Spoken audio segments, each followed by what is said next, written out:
Right. Hey, we have Nikita here with us today. Welcome, Nikita. Thank you for talking with me today. Thank you. Happy to be here. All right, awesome. So you were born in Lviv? Yes, I was born in Lviv and I have lived in Lviv as my main hometown for my entire life. That's in the west of Ukraine. And what would you say about Lviv? How would you describe it to Americans who don't know anything outside of the United States? I'd say imagine the the pictures you think about when you think old medieval Europe with narrow Mm. streets, high churches, cobblestone, um, like Victorian age stuff. That's how our downtown looks like. So the city is 700 years old, and obviously all around it the suburbs are modern, but the downtown area is very beautiful and very old, and I love it here. Mm, fantastic. So being in Lviv in Western Ukraine, you have more distance from Russia than the eastern side. Yes, What definitely. was yeah. So what was the level of concern that something would happen? In early 22 among yourself, your friends, peers, family. I'd say until the very morning of February 24th, we didn't really believe that an invasion would happen, that a real war would happen. Because on one thing, I am following the news, and I'm often, like, I daily check up on the BBC, so I'm not only listening to local news but international as well. And even though the U.S. intelligence and even Ukrainian intelligence were saying that the war might happen, um, sorry, we've seen buildup of Russian troops on the border a year before that, and then the year before that, and then the year before that. So it's like they're just threatening us again. They won't do anything, but we were wrong. Mm, right. And so, oh, go ahead. uh, the only thing that changed was maybe the day before, the 23rd. That was when I really felt that something might happen, um, because we we were working on our creative project with my wife, and we had an event scheduled for early March, and we were discussing whether or not we should move it or cancel it because of the news. And she is a volunteer aid worker in her spare time, and then she is also a political activist, and she has like people she knows in parliament. And on the day before the invasion, the parliament started discussing putting a state of emergency throughout the country. And this is when she told me, I don't know what, but I have a feeling that something that we should cancel the event. I can't explain it with reasons. I just feel it. We need to cancel our event or at least move it. And that's what we did on the evening on the 23rd. We wrote a message that we're delaying um, the project that we were working on. Okay. And then the 24th arrived. Yeah, And and then 5 in the morning she woke me up with the words, "The war has begun." and what came next for you guys after that? So um, the, two things happened. If we talk about the family in general, uh, me myself and children, we were in confusion for the first day or two. It was shock and confusion, and we were just trying to understand what's going on, how bad is it, do we need to do anything about it. So we were following the news. We took out. We got an old radio out of storage so that we could listen to the radio, not just internet, because official announcements were coming over the radio as well. And we were just confused, shocked, and holding our breath. In the meantime, my wife, however, started driving all around town. So I know she has friends in the military. She had friends in different political establishments and among volunteer aid workers. So from the very morning, she got into the car and started driving around, trying to get supplies, help people, and then one sometime on the first or second day, it's hard to remember this, she came back and says, "I'm going to the enlistment office. I am going to join the military." And we kind of talked about this many years ago. First, when Russia invaded in 2014, when they annexed Crimea, and when they assisted the rebellion, the uprising in the east, in Donbass. And we talked about that we love Ukraine, and we especially love Kiev because we have so many friends in the capital, and and the office of Doxyme obviously is in the capital. And one of the things we talked about is if they go further than the east, if they try to threaten Kiev or Western Ukraine, we will fight. So that's like a pledge we made many years ago. And God damn it, I'm tearing up talking about this. And on this first or second day of the invasion, she came and said, "It's time." So now she has enlisted. She is serving with a platoon of soldiers. She is a combat medic with them right now, and she is now in the east. Right. Wow.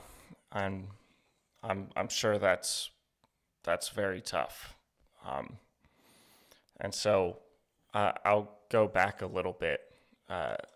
With Lviv being in Western Ukraine, that is where many of our Doxyme colleagues actually fled to from the eastern side of Ukraine. Exactly. Yeah. Did you or your family, your kids, have any thoughts of like getting out of the country at any point? Sure, we definitely had to consider this, and we thought about it, and we talked about this, and we at Doxyme, I work as a Scrum Master, so I am responsible for making sure that our software development process and our policies are agile, that we can pivot and change gear when we need to. And so this is the same principle I apply to many areas of my own life. So we were agile about it. We said, okay, for now, it seems like no ground invasion forces threatening Western Ukraine and Lviv at this time. So only Kiev, so north, east, and south, not west. And we had several cruise missile strikes in Lviv, but nowhere near our house. And we are following the protocol. If there is an air raid alarm, so we are going down to the basement. Well, that's a separate topic. But we are taking measures to protect from airstrikes. So we consider this is safe enough for me, and we have 2 children. So I stayed behind here with 2 children, and it's safe enough for now. And we still have several other Doxyme employees here in Lviv as well who decided to stay, and it is safe enough for now. All right. And what have things been like in your home with you and your children since your wife enlisted? We are trying to follow the best advice we've found online, which is try to be aware of the dangers and prepare for them, but still try to have as much of a normal life as possible to protect ourselves from nervous breakdowns and from depression. So the children are still attending. That's so Doxyme is telemedicine. What's the term for tele-education, so they Yeah. still have lessons online with their teachers. We have some of them are going still to their sporting events and sport clubs, and obviously, again, these go down to shelters if there's an air raid alarm, but it's not often in Lviv, so they still get their training. We are trying to keep up as much as a normal life as we can, and we try to be in touch with Irene, with my wife, daily on video or on phones, and we're obviously worried. I'm more worried than most because I am adult and I understand the dangers more than the children do, but still we are very proud of her, and we wouldn't change what we did. We think we're doing the right thing, and we're like, yeah, we're trying to do the best thing we can. Absolutely. What sports do your kids play? So my older son is training in soccer and in jiu-jitsu, and my daughter, the younger child, has just picked up something like air acrobatics. I don't know how to describe it better. Okay, so kind of like gymnastics, Yeah. but okay, cool, very cool, awesome. Soccer, football is my favorite sport, so I hope your son loves it. Oh yes, he does. He made us find a club that would accept and who trains children, and made us let him go there. All right, sounds like he's a ambitious little guy, or Oh yes, he at is. least stubborn. Awesome, awesome. Uh, all right, and so it's excellent that you guys still get to talk with Irene Yep. every day. How does she seem to be doing when you talk with her? She seems to be okay. It's a hard life because sometimes they live in the normal conditions. Sometimes they have to live in trenches for days. So it's just physically and mentally more difficult than the normal life. But uh, the the guys she's serving with are supporting her. There obviously are still issues with female servicemen, service people. She still has to prove that she is worth it more than others, but in general, she's happy with the choices she made. She is, um, I'd say, she sounds more stable and healthy and emotionally strong than she was even before the events. So it gives her strength, and there were some problems with supplies at the beginning. There were not enough body armor, not enough helmets, not enough anything. But now, both with the government and with so much aid coming in, both from people inside Ukraine and from international help, the help is phenomenal, and they've got almost everything they want. Yeah, I've heard in some of the other stories people have talked about volunteer organizations had to turn down volunteer help because too many people were signing up, Yep, I've heard that as in well. city locations, which is just, I mean, such an amazing response. And what also inspires me, and I'm awed by this, is that the enlistment centers where they're mobilizing people for the military, they have like lines standing there for people who want to join. And my wife Irene, she stood in that line for like 2 or 3 days to get her turn to be mobilized. Wow. She sounds incredible, Oh, she is. truly.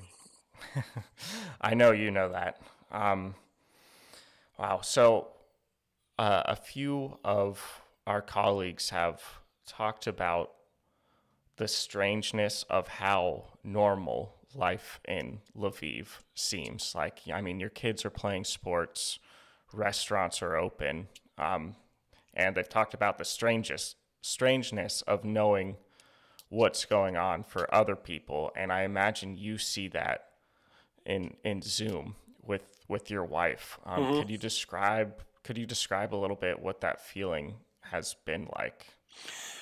I think it's a very good question, but doesn't have a simple answer. I can try my best to cover several points of view on this. On one hand, um, it wasn't the same on every day. In the first days, everything stopped. So even here in Lviv in Western Ukraine, all restaurants were closed for a week or two. Everything was closed. Nobody was working. Nobody was understanding what's going on. So everybody was afraid. Everybody was deciding: should we stay? Should we flee? What should we do? And then gradually, week by week, when we realized how great a job our military is doing protecting us, and that Lviv really isn't, at least is not in the direct path of the invasion, and we are relatively safe for now here. Week by week, life started to return, and business started opening back up. So this is how it was for us. But then I can also imagine that the shock and the difference is probably much worse for people who fled the areas of active fighting, people who had to leave their homes, people who have seen explosions up close. Uh, for them, this is the contrast is probably much greater. So, but I cannot attest to it. I can only imagine. Yeah, absolutely. Um, so have you gone to the Doxyme Lviv Hub Oh yes, to yeah. I have to mention that the Doxyme management was thoughtful enough and proactive enough that several weeks before the invasion, our HR people found an office space with bedrooms in Lviv, just for this specific eventuality, and it did help, and many people stayed over. For a while, some people still live and work there. I've visited it several times. I don't really need to because I'm still living in my home, and I'm talking to you from my apartment, from my working desk. So I'm more. I I feel like my family, like everyone here in Western Ukraine, is kind of more fortunate and privileged to be to have most of our life intact. So I'm not using up space reserved for people who have to go, who have to come, who have to flee. But I've been there, I've visited, and we've had pizza with our coworkers, and it was great. All right. And so what has working been like for you with all of this going on? Have you been able to work? Do you feel like do you feel like you're bringing your best work forward? Oh, that's an interesting question. Again, multifaceted answer. On one hand, especially even in the first weeks when everything was much less clear and we were much more nervous about everything, I found stability and certainty, and I felt calm when I came back to work, when I joined online calls with the colleagues, when I was working with our task tracking system. So just usual routine, usual conversations, usual rituals that we do, just the Scrum events. It helped bring a measure of safety, normalcy to the life.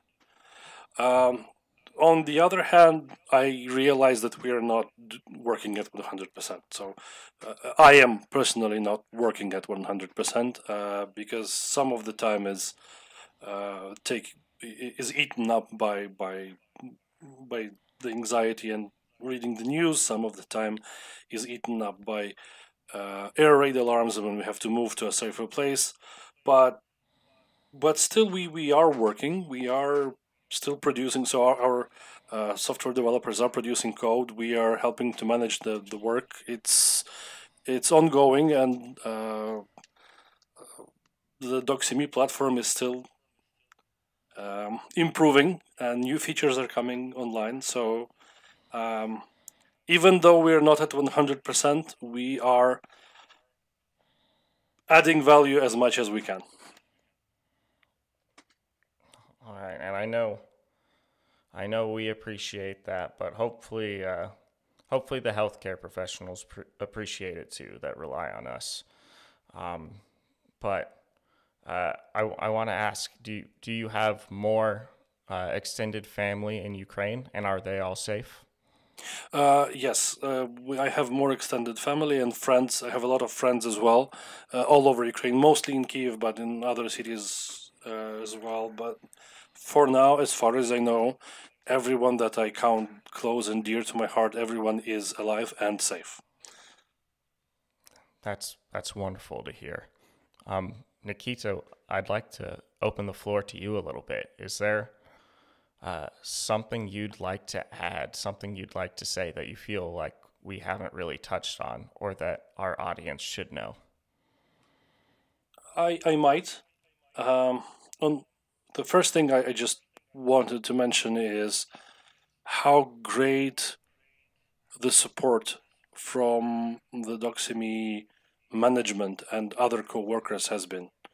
So I don't I know many people working in tech in Ukraine.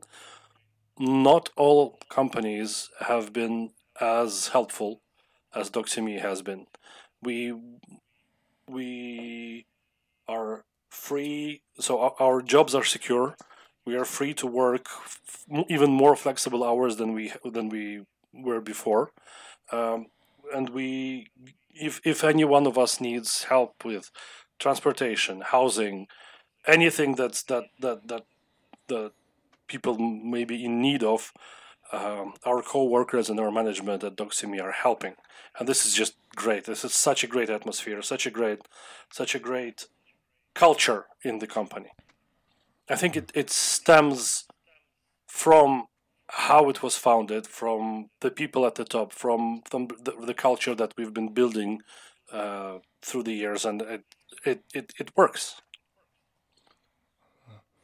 Yeah, I think we are all glad that they had the foresight and the organization to make this plan ahead of time, and that now at this point it has gone so well and gotten, I think, almost the entirety of the team out of yellow zones and red zones too.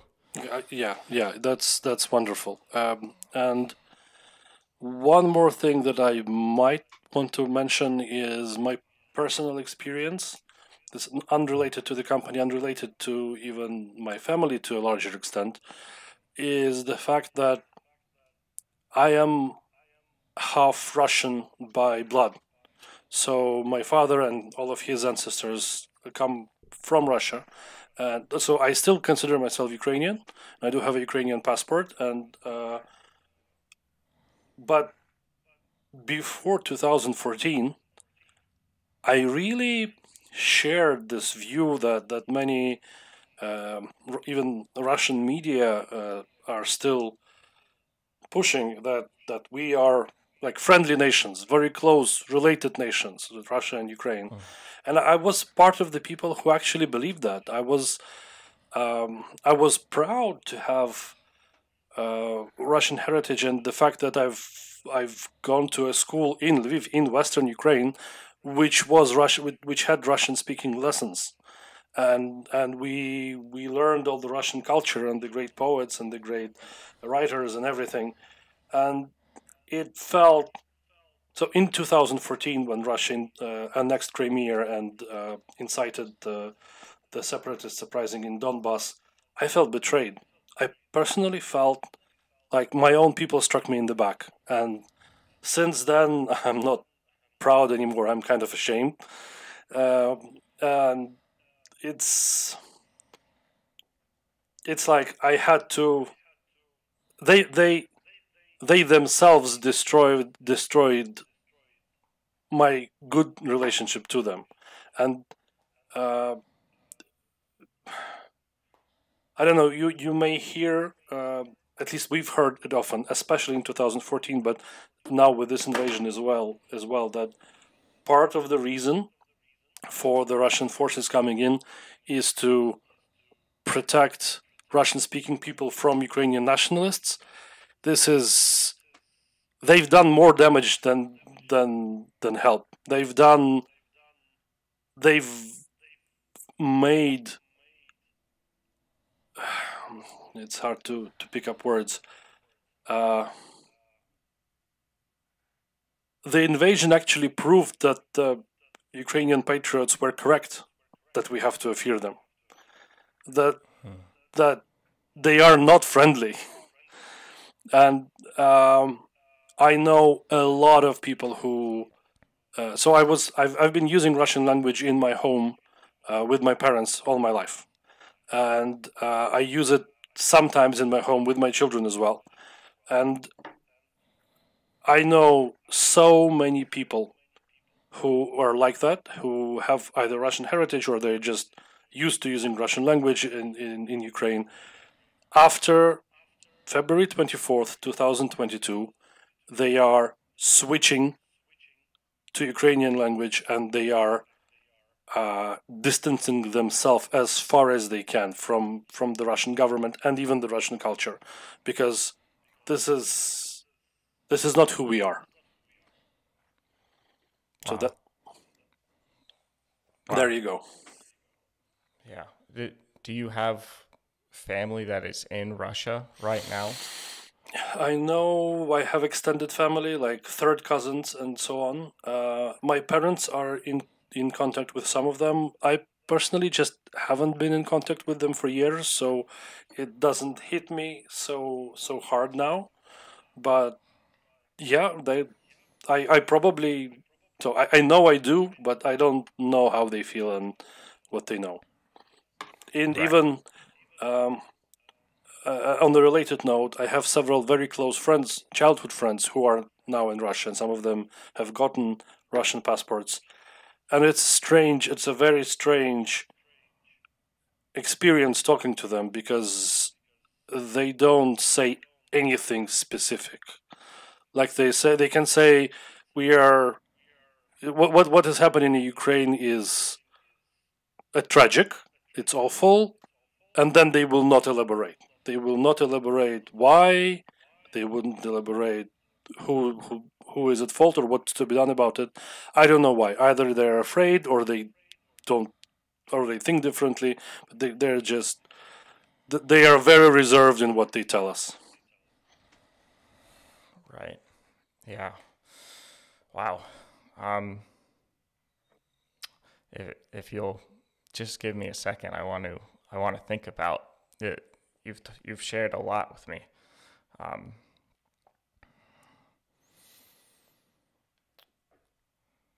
wow. So this kind of thing that you've experienced, you believe is a sweeping notion kind of across Ukraine right now, which is of people of partially Russian, partially Ukrainian descent are denouncing kind of part of themselves. I think so. I cannot speak for everybody, but like the people that I know, and I know many Russian speaking people in Ukraine, or people with partial Russian descent, they are either completely distancing themselves from everything Russian altogether, or at the minimum, they are very clearly supporting Ukrainian government, Ukrainian military in defending our independence, and they are helping, and they are collecting aid, and they are donating money, both to refugee organizations, but also to organizations that support the military. And if any of you are watching footage online from the firefights and from the war itself, half, maybe even more, of the soldiers, of Ukrainian military soldiers who are protecting us right now, they are speaking Russian, but they are still defending Ukraine. Right. And I don't think you need to say anything more about to show how proud you are of the Ukrainian people and the response of the people to this situation. Nikita, it has been an absolute pleasure. It's been amazing talking with you. Thank you very much for having me, and you are absolutely correct. I am very proud to be born in this place in this time, even though it's very scary and the events and the losses are very tragic, but I am still proud to be a Ukrainian. I'm still proud of of the Ukrainian government and country. I am proud of my family. I'm proud of my wife. I'm proud of the company I work for. I'm proud of Doxyme. I'm fortunate to be in such good hands. And we're fortunate at Doxyme to have you. So thank you so much for chatting with me today. Thank you very much for your time.